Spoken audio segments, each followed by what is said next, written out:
Good morning बच्चों। फिर से स्वागत है आपका जीव विज्ञान की ऑनलाइन क्लासेज में। अब तक दूसरे चैप्टर के 4 वीडियो अपलोड हो चुके हैं। ये 5वां वीडियो रहेगा। कोशिश रहेगी इसमें आपका ये चैप्टर जो है वो कंप्लीट हो जाए। तो देखिए, आज इस वीडियो में जो हमारा टॉपिक रहेगा, जिसकी हम शुरुआत करेंगे, वो है पराग स्त्री केसर सहकर्षण। ये टॉपिक आपकी किताब में नाम दिया हुआ है। इसके अलावा इसे पराग स्त्री केसर पारस्परिक क्रिया जो है वो भी इसको बोला जाता है। पराग स्त्री केसर पारस्परिक क्रिया, इस टॉपिक से शुरुआत करेंगे और कोशिश रहेगी आज के इस वीडियो के अंदर आपका जो चैप्टर है वो कंप्लीट हो जाए। फिर भी अगर अधिक लंबा वीडियो हो जाता है तो एक वीडियो और इस चैप्टर का डाल लेंगे। देखिए, पराग स्त्री केसर सहकर्षण या पराग स्त्री केसर पारस्परिक क्रिया जो है वो क्या होती है।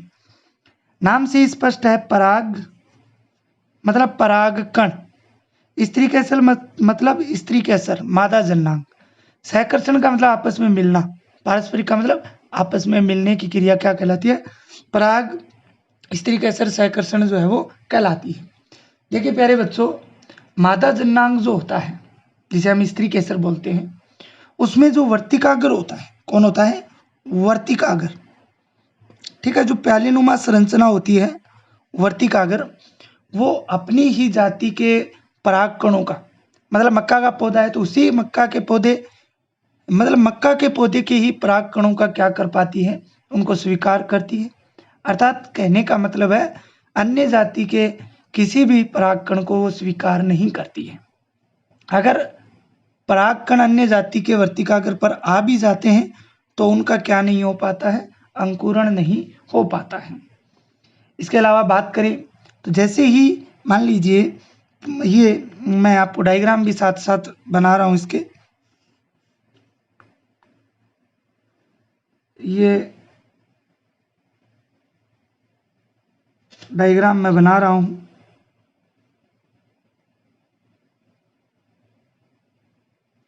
ये हमने मादा जन्नांग बना लिया। ठीक है, मादा जन्नांग की आपको पता है, मादा जन्नांग पर क्या आएंगे, पराग कण आएंगे, अपनी ही जाति के पराग कण आ गए। जैसे ही वर्तिकाग्र पर पराग कण आते हैं, ये क्या हो गई, वर्तिकाग्र, और वर्तिकाग्र पर क्या आ गए हैं, ये क्या हो गए, परागकण। परागकण आ जाते हैं तो परागकण जो होते हैं उनमें जनन छिद्र होते हैं। हमने संरचना पढ़ी थी परागकण की, जिसके बाह्य तौल में जनन छिद्र पाए जाते हैं। मान लीजिए जनन छिद्र है, उस जनन छिद्र से एक नलिका का निर्माण होता है। उस जनन छिद्र से किसका निर्माण होता है, एक नलिका का निर्माण होता है। मान लीजिए ये परागकण, एक ही परागकण अंकुरित होगा, इससे क्या होगा, जनन छिद्र है उससे एक नलिका बनेगी, जिसे पराग नलिका कहा जाता है। इसे हम लोग क्या बोलते हैं, पराग नलिका जो है वो बोला जाता है। पराग नलिका, वर्तिका, ये जो दूसरा भाग है वर्तिका, इस वर्तिका से होती हुई अंडाशय में प्रवेश करती है। ये कौन सा भाग है, अंडाशय। ये कौन सा भाग है, अंडाशय। और अंडाशय में आप लोगों को पता है क्या उपस्थित होता है, बीजांड उपस्थित रहता है। कौन उपस्थित रहता है, बीजांड उपस्थित रहता है। और बीजांड के अंदर क्या होता है, भ्रूण कोश होता है। ये बातें तो हम लोग पढ़ के आ चुके हैं। ठीक है, और ये बहुत सारी कोशिकाओं का जो समूह होता है उसे क्या बोला जाता है, बीजांड काय बोला जाता है। उसे क्या बोला जाता है, बीजांड काय। और ये इधर वाला भाग क्या है, बीजांड द्वार। तो पराग नलिका जो है वो वर्तिका से होती हुई, क्योंकि मैंने वर्तिका पढ़ाया था तब आपको बताया था, ये मार्ग का कार्य करती है। किसका, पराग नलिका को जो है रास्ता प्रदान करती है। तो इस वर्तिका से होता हुआ ये जो पराग नलिका है, ये कहाँ प्रवेश कर जाती है, ये बीजांड हो गया, ये बीजांड द्वार हो गया। ये पराग नलिका बीजांड द्वार से होती हुई, ये भ्रूणकोश हो गया। ठीक है, ये इसकी जो है प्रतिमुखी कोशिकाएं हो गई। कौन सी कोशिकाएं, प्रतिमुखी कोशिकाएं हो गई। ये इसका अंड उपकरण हो गया। ठीक है। तो पराग नलिका जो है वो वर्तिका से होती हुई इस प्रकार से बीजांड द्वार के माध्यम से किस में प्रवेश कर जाती है, भ्रूणकोश में प्रवेश कर जाती है। किस में प्रवेश कर जाती है, भ्रूणकोश में प्रवेश कर जाती है। और जो इस पराग कण से दो नर युग्मक, कितने नर युग्मक, दो नर युग्मक जो है वो किस में प्रवेश कर जाते हैं, इस भ्रूणकोश के अंदर प्रवेश जो है वो कर जाते हैं। किसके अंदर प्रवेश कर जाते हैं, भ्रूणकोश के अंदर प्रवेश कर जाते हैं। इन्हें क्या बोला जाता है, नर युग्मक। कितने नर युग्मक आते हैं एक परागकण से, दो नर युग्मक जो है वो आते हैं। कितने नर युग्मक आते हैं, दो नर युग्मक परागकण से पराग नलिका के माध्यम से इस भ्रूणकोश में प्रवेश कर जाते हैं। तो प्यारे बच्चों, इस पूरी प्रक्रिया को परागकण के वर्तिकाग्र पर पहुंचने के बाद से लेकर पराग नलिका के माध्यम से नर युग्मकों का बीजांड के भ्रूणकोश में प्रवेश करने की घटना या क्रिया को क्या बोला जाता है, पराग स्त्री केसर सहकर्षण बोला जाता है। तो प्यारे बच्चों, ये आपका जो टॉपिक था वो कंप्लीट हो गया। और ये 2018 में जो 2017 के अंदर शायद प्रश्न आया हुआ भी है कि पराग स्त्री केसर सहकर्षण से आप लोग क्या समझते हो। तो इस प्रकार से आपको इसको समझाना है। ठीक है, ये टॉपिक हमारा कंप्लीट हो जाता है। इसके बाद में हम नए टॉपिक की बात करते हैं। नया टॉपिक आपके है कृत्रिम संकरीकरण। क्या है, कृत्रिम संकरीकरण।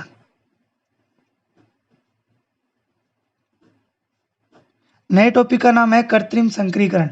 कृत्रिम संकरीकरण की अगर बात करते हैं तो कृत्रिम रूप से, आर्टिफिशियल रूप से संकरण के द्वारा अगर उन्नत फसल तैयार करते हैं, किसके द्वारा, कृत्रिम रूप से संकरण के द्वारा, ठीक है ना, कृत्रिम रूप से और संकरण के माध्यम से अगर हम लोग उन्नत फसल उत्पन्न करते हैं तो उस मेथड को क्या बोला जाता है, कृत्रिम संकरीकरण जो है वो कहा जाता है। ओके, इसके बाद हम बात करते हैं, इसके लिए दो क्रियाएं काम में ली जाती हैं। कितनी क्रियाएं, इसके लिए दो मेथड जो है वो काम में लिए जाते हैं। कितने मेथड काम में लिए जाते हैं, दो मेथड जो है वो काम में लिए जाते हैं। पहला मेथड जो है वो है, एक नंबर की बात करें तो वो है विपूषण। एक नंबर कौन सा है, विपूषण। और दो नंबर की अगर बात करें तो वो है थैलीकरण। कौन सा है, थैलीकरण। थैलीकरण के दो तीन नाम हैं जो आपको ध्यान में रखना है। दूसरा नाम होता है बोरा वस्त्रावरण। तीसरा अगर बात करें तो इसको बैंगिंग भी बोला जाता है। यह प्रश्न भी परीक्षा के अंदर आया हुआ है कि बोरा वस्त्रावरण से आप क्या समझते हैं या बैंगिंग से आप लोग क्या समझते हैं। सबसे पहले हम एक नंबर की बात करेंगे, विपूषण की। किसकी बात करेंगे, विपूषण की जो है वो बात करेंगे। देखिए विपूषण क्या होता है, परिभाषा देखिए, विपूषण की परिभाषा क्या होगी कि जब परागकोश जो है पुंकेसर के अंदर, परागकोश जो होता है, कौन होता है, परागकोश। इस परागकोश को परिपक्व होने से पहले ही, परागकोश को क्या कर दिया जाता है, परिपक्व होने से पहले ही चिमटी के माध्यम से, किसके माध्यम से, चिमटी के माध्यम से हटा दिया जाता है। किसके माध्यम से, चिमटी के माध्यम से हटा दिया जाता है। तो स्वपरागण की क्रिया जो है वो नहीं हो पाएगी और हम हमारी इच्छा अनुसार जो अच्छे परागकण है उनको वर्तिकाग्र तक ले जा सकते हैं। तो इस क्रिया को क्या बोलते हैं, विपूषण कहा जाता है। दूसरा मेथड है आपके थैलीकरण या बोरा वस्त्रावरण या बैंगिंग। इसमें क्या होता है, मादा जन्नांग जो होता है, कौन होता है, मादा जन्नांग। मादा जन्नांग कौन होता है भाई, स्त्री केसर होता है। और उसका जो वर्तिकाग्र होता है उसको क्या किया जाता है, थैली से ढक दिया जाता है। किससे ढक दिया जाता है, थैली से ढक दिया जाता है। और ढकने के बाद में उस पर जो है हम परागकण हमारी इच्छा अनुसार जो है वो ले जा सकते हैं। तो इस क्रिया को थैलीकरण इसीलिए कहा जाता है। जैसे मान लीजिए ये वर्तिकाग्र है तो इसके चारों ओर क्या बांध दी जाती है, थैली जो है वो बांध दी जाती है, जिससे इस पे अन्य परागकण जो है वो नहीं आ पाएंगे। हम इच्छित परागकणों को इसके ऊपर ले जा सकते हैं। और विपूषण जो मैंने आपको बताया था, इसके अंदर परागकोश को चिमटी द्वारा पहले ही क्या कर दिया जाता है, हटा दिया जाता है। तो ये आपकी कृत्रिम संकरीकरण की 2 विधियां थी। कौन कौन सी? विपूषण और थैलीकरण। इसके बाद में हम नए टॉपिक की बात करते हैं आगे। तो नया टॉपिक हमारा है निषेचन। 2 नंबर कंडीशन। देखिए ये जो हमने घटनाएं पढ़ी हैं, सभी घटनाएं जो हम लोगों ने पढ़ी हैं वो पश्च निषेचन घटनाएं, सॉरी पूर्व निषेचन घटनाएं थी, मतलब प्री फर्टिलाइजेशन वाली घटनाएं थी। अब हम बात करेंगे निषेचन की। किसकी बात करेंगे? निषेचन की, जिसे फर्टिलाइजेशन बोला जाता है। क्या बोला जाता है? फर्टिलाइजेशन। निषेचन के बाद जो है वो करने वाले हैं कि निषेचन क्या होता है। तो देखिए आवर्तबीजी जो प्लांट है, एंजियोस्पर्मिक जो प्लांट है, एंजियोस्पर्मिक अगर प्लांट्स की हम लोग बात करें तो इनमें द्विव निषेचन की क्रिया होती है। किसकी क्रिया होती है? डबल फर्टिलाइजेशन की क्रिया जो है वो होती है, द्विव निषेचन की क्रिया होती है। इससे पहले आप लोगों को ये पता होना चाहिए कि निषेचन किसे कहते हैं। पिछले चैप्टर में भी निषेचन विस्तार से मैंने पढ़ाया था। क्या होता है निषेचन? नर युग्मक और मादा युग्मक के आपस में मिलने की क्रिया को ही क्या कहा जाता है? निषेचन कहा जाता है। तो यहाँ पे द्विव निषेचन, आवर्तबीजी पादप हैं उनमें द्विव निषेचन की क्रिया जो है वो होती है। ठीक है, तो इसकी हम लोग बात करेंगे। ठीक है, द्विव निषेचन इसलिए होता है, द्विव निषेचन क्यों कहा जाता है आवर्तबीजियों में? क्योंकि इनमें कितनी बार निषेचन की क्रिया होती है? 2 बार निषेचन की क्रिया होती है। कितनी बार? 2 बार निषेचन की क्रिया होती है।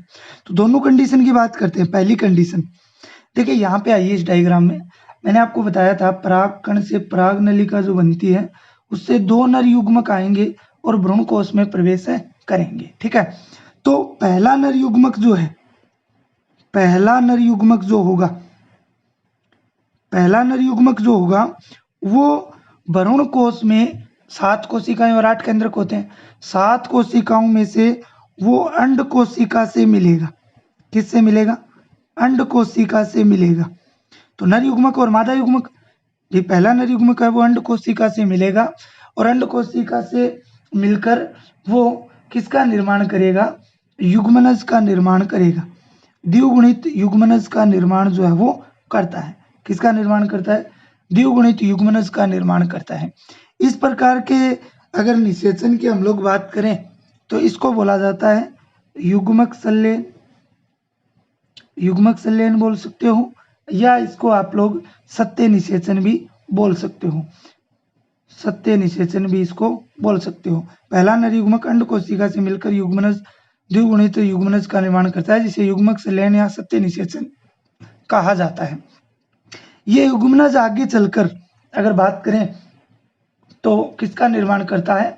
भ्रूण का निर्माण करता है। किसका निर्माण करता है? एम्ब्रियो का निर्माण करता है, भ्रूण का निर्माण करता है। उसको हम आगे पढ़ेंगे भ्रूण के अंदर, लेकिन आपको ये मैंने बीच में बात बता दी। इसके बाद हम बात करते हैं पहला नर युग्मक तो हो गया, ये तो एक निषेचन हो गया। तो दूसरी बार क्या होगा? दूसरा नर युग्मक, दूसरा नर युग्मक, दूसरा नर युग्मक मिलेगा इस भ्रूण कोश में उपस्थित इस केंद्रीय कोशिका से, जिसमें 2 केंद्रक थे, उस केंद्रीय कोशिका से मिलेगा। केंद्रीय कोशिका पर मिलने से बनेगा प्राथमिक भ्रूणपोष। किसका निर्माण होगा? प्राथमिक भ्रूणपोष का निर्माण होता है, कोष का नहीं, भ्रूणपोष का, याद रखना इसको। किसका निर्माण होगा? प्राथमिक भ्रूणपोष का निर्माण होता है। इस क्रिया को बोला जाता है त्रिसंलयन। इस क्रिया को क्या बोला जाता है? त्रिसंलयन, या आप लोग त्रिक संलयन भी इसको बोल सकते हैं। और वो इसलिए बोला जाता है क्योंकि एक तो नर युग्मक में केंद्रक हो गया, 2 केंद्रक इसमें हो गए, तो केंद्रक कितने हो गए? 3 न्यूक्लियस हो गए। केंद्रक कितने हो गए? 3 हो गए।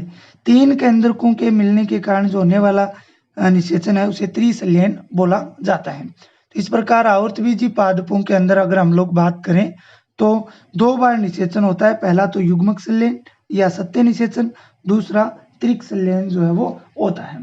और इस त्रिक संलयन से त्रिगुणित, ये जो प्राथमिक भ्रूणपोष बना है ये त्रिगुणित होता है। क्या होता है? त्रिगुणित होता है। ठीक है ना, 3n, क्यों? 3 न्यूक्लियस इसके अंदर होते हैं, त्रिगुणित ये होता है। और इससे आगे चलकर भ्रूणपोष बनता है, उसको भी हम आगे पढ़ेंगे इसी चैप्टर में। भ्रूणपोष एंडोस्पर्म बोला जाता है। क्या बोला जाता है? एंडोस्पर्म जो है वो बोला जाता है, जिसका निर्माण होता है। तो प्यारे बच्चों, इस प्रकार से 2 बार निषेचन की क्रिया होने के कारण इसको क्या बोला जाता है? द्वितीय निषेचन जो है वो कहा जाता है।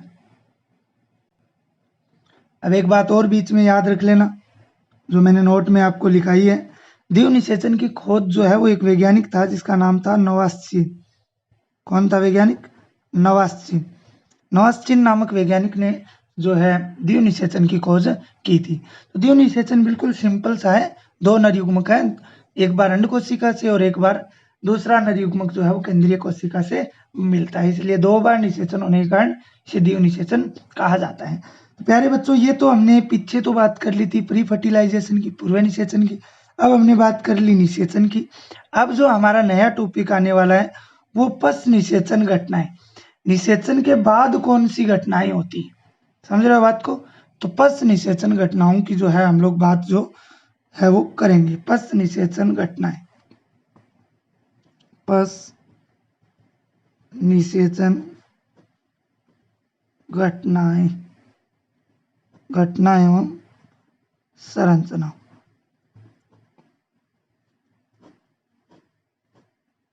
ठीक है, देखिए पश्च निषेचन घटना एवं संरचना के अंदर हम लोग क्या पढ़ने वाले हैं। तो निषेचन के बाद क्या होने वाला है, ये निषेचन हो गया तो 2 शब्द तो मैंने ऊपर लिख दिए। निषेचन के बाद भ्रूण बनेगा, एक और क्या बनेगा? भ्रूणपोष बनेगा। इसके अलावा बीज भी बनते हैं, ठीक है, और फल भी बनता है, उनकी भी हम बात करने वाले हैं। तो सबसे पहले बात करें तो जो बाह्य दल जो पुष्प के अंदर अगर बात करें, बाह्य दल होते हैं, ठीक है, इसके अलावा दल होते हैं, ठीक है, इसके अलावा वर्तिका होती है, वर्तिका, ये तो नष्ट होकर गिर जाते हैं, नीचे गिर जाते हैं या उसमें नष्ट हो जाते हैं। जबकि अगर बात करें बीजांड की, अगर बात करते हैं किसकी? बीजांड की बात करें तो वो परिपक्व होकर किस में बदलेगा? बीज में बदलेगा। अगर हम लोग अंडाशय की बात करें तो वो परिपक्व होकर किस में बदलेगा? फल में बदलेगा। तो ये सभी घटनाएं जो हैं इस प्रकार से बीजांड का बीज में, अंडाशय का फल में बदलना क्या कहलाती हैं? पश्च निषेचन घटनाएं कहलाती हैं। सबसे पहले हम बात करने वाले हैं भ्रूणपोष की। किसकी बात करने वाले हैं? भ्रूणपोष की बात जो है वो करने वाले हैं। भ्रूणपोष वो कोष था, मैंने वहां पर भी बताया था आपको, ये एंडोस्पर्म है और वो एम्ब्रियो सैक था। इसको क्या बोलते हैं? एंडोस्पर्म जो है वो बोला जाता है। देखिए भ्रूणपोष की बात करते हैं। तो भ्रूणपोष क्या होता है? पहले तो त्रिसंलयन हमने अभी अभी पढ़ा है, ये देखिए। तो त्रिसंलयन से बनी ये प्राथमिक भ्रूणपोष जो होता है, त्रिसंलयन से बनी प्राथमिक भ्रूणपोष जो होता है, कोशिका जो होती है, ये विभाजित होकर किसका निर्माण करती है? भ्रूणपोष का निर्माण करती है। भ्रूणपोष जो है वो 2 प्रकार का होता है। एनसीईआरटी के अंदर इसको 2 प्रकार का दे रखा है, बाकी ये 3 प्रकार का होता है। कौन सा होता है तीसरा प्रकार, वो भी मैं आपको बताऊंगा। तो मुख्य रूप से ये 2 प्रकार का होता है। पहला इसका प्रकार होता है मुक्त केंद्रकीय भ्रूणपोष। कौन सा होता है? मुक्त केंद्रकीय भ्रूणपोष, ठीक है, इंग्लिश में बोला जाता है फ्री न्यूक्लियर एंडोस्पर्म। दूसरा जो होता है वो होता है कोशिकीय भ्रूणपोष, सेलुलर एंडोस्पर्म, ठीक है। 2 प्रकार के ये होते हैं। सबसे पहले बात करते हैं केंद्रकीय भ्रूणपोष की, मुक्त केंद्रकीय भ्रूणपोष की बात करते हैं। ये किस प्रकार का होता है और वो किस प्रकार का होता है, और जो एक मैं तीसरा बता रहा हूँ वो कौन सा होता है। आपको 2 ही याद रखने हैं, तीसरा जानकारी के लिए मैं आपको बता दूंगा। पहला है मुक्त केंद्रकीय भ्रूणपोष। इसमें क्या होगा, जो प्राथमिक भ्रूणपोष केंद्रक है, भाई प्राथमिक भ्रूणपोष केंद्रक जो है, मान लीजिए ये प्राथमिक भ्रूणपोष है, इसमें जो केंद्रक होता है वो बार बार विभाजित होकर बहुत सारे केंद्रकों का निर्माण कर लेता है। बहुत सारे किसका निर्माण कर लेता है? केंद्रकों का निर्माण कर लेता है, जिससे अनेक केंद्रक जो है वो बन जाते हैं। और इसके बाहर की तरफ एक क्या बन जाती है? भित्ति जो है वो बन जाती है। तो इस पर अगर बात करें, फिर से सुनिए, एक केंद्रक से बहुत सारे केंद्रकों का निर्माण हो जाता है। और ये बाहर करिए तो प्राथमिक भ्रूणपोष की दीवार थी, लेकिन इन केंद्रकों के चारों ओर भित्ति का निर्माण जो है वो नहीं हो पाता है। क्या होता है? अभाव होता है। तो ये केंद्रक जो है मुक्त रूप से दिखाई देंगे। इसलिए इस कंडीशन को क्या बोला जाता है? फ्री न्यूक्लियर एंडोस्पर्म जो है वो कहा जाता है। फ्री न्यूक्लियर एंडोस्पर्म कहा जाता है। जैसे उदाहरण की अगर बात कर लेते हैं तो आपने नारियल देखा है, कच्चा नारियल, तो कच्चे नारियल का जो पानी है, नारियल का पानी, वो किसका उदाहरण है? मुक्त केंद्रीय भ्रूणपोष का उदाहरण होता है। दूसरी कंडीशन की बात करते हैं, कोशिकीय भ्रूणपोष। कोशिकीय भ्रूणपोष में क्या होता है? जो भ्रूणपोष में केंद्रक है, उपस्थित केंद्रक है, ये विभाजित होता है और विभाजित होकर इनके चारों ओर किसका निर्माण हो जाता है? भित्ति का निर्माण हो जाता है। तो इस प्रकार कोशिकाएं निर्मित हो जाती हैं। इस प्रकार क्या निर्मित हो जाती हैं? कोशिकाएं निर्मित जो है वो हो जाती हैं। इसलिए इसे क्या कहा जाता है? कोशिकीय भ्रूणपोष कहा जाता है। सेलुलर एंडोस्पर्म जो है वो बोला जाता है। ठीक है, उदाहरण की बात करें तो बाद में क्या बन जाती है? नारियल की चिटकी या गिरी जिसे बोला जाता है। नारियल की चिटकी या फिर इसे क्या बोल सकते हो? गिरी जो है वो बोल सकते हो। ये आपके हो गया भ्रूणपोष के प्रकार। अब बात करते हैं इसके कार्य की। कार्य की बात करते हैं भ्रूणपोष के, फंक्शंस ऑफ एंडोस्पर्म। कार्य की अगर बात करते हैं तो कार्य, इसका पहला कार्य जो ये होता है कि वृद्धि कर रहे जो एम्ब्रियो है, वृद्धि कर रहा जो भ्रूण होता है, एम्ब्रियो होता है, उसको ये पोषण प्रदान करता है। उसको क्या प्रदान करता है? पोषण प्रदान जो है, न्यूट्रिशन जो है वो प्रदान करता है, पोषण प्रदान करता है। दूसरे कार्य की अगर बात करें तो ये बीज के अंकुरण के समय भ्रूणपोष नवोद्भिद को भोजन प्रदान करता है। जो भ्रूणपोष नवोद्भिद होता है उसको क्या करता है? भोजन जो है वो प्राप्त करता है, प्रदान जो है वो करता है। इस प्रकार से ये इसके जो है कार्य हो गए। अब जो हमारा नया टॉपिक रहेगा वो रहेगा भ्रूण। भ्रूणपोष की बात कर ली, अब बात करेंगे भ्रूण की बात करेंगे, एम्ब्रियो की बात जो है वो करेंगे।